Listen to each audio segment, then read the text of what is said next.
Aperya sa eleksyon 2013, kabi-kabila. Sa Maynila, mahigit 10 lalaki nahulihan ng mga balat, barel at ng ID ng MNLF. Sa isang presinto, ilang balota, nakashade na raw ng iabot sa mga botante.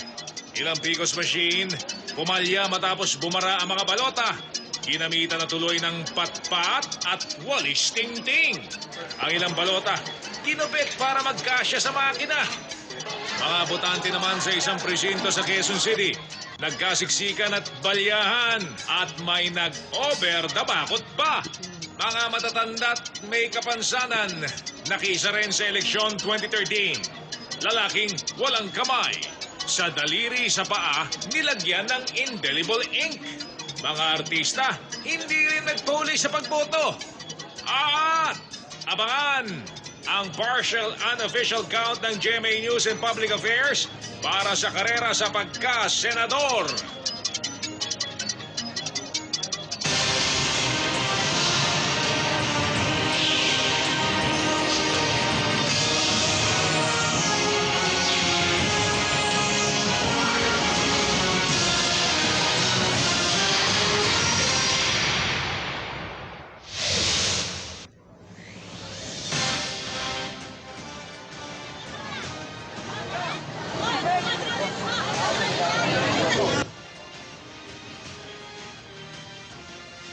Mahabang pila, maiinit na ulo at naantalang botohan.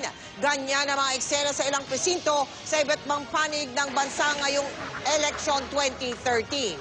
Ang ilang PCOS machine naman, bumara o kaya'y iniluwa ang mga balota. Kabilang ang mga yan sa mga itinuturong dahilan kung bakit tumagal ang botohan. Ang solusyon nga sa ilang presinto, paggupit mismo sa balota.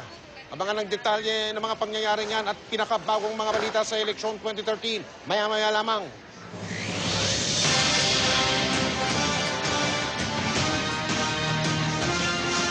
Ang inyo pong napapanood ay ang paghahanda sa Philippine International Convention Center o PICC ng National Board of Canvassers na po yan.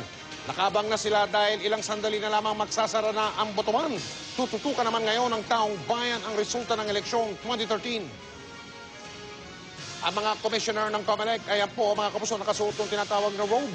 At nakaupo na doon, and bank po yan, mga kapuso. Pero tulad ng sinabi namin, sila po ay ang National Board of Canvassers.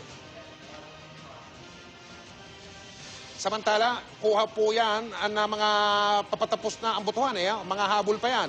Diyan naman po sa may lalawigan ng Pampanga.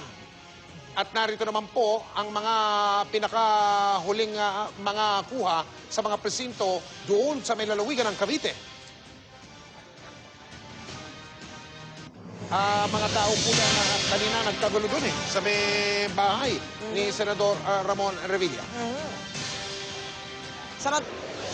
Walang patid ang pagtutok natin sa eleksyon 2013. Marami pa pong mga balita kaming ipaparating sa inyo sa pagbabalik ng 24 oras.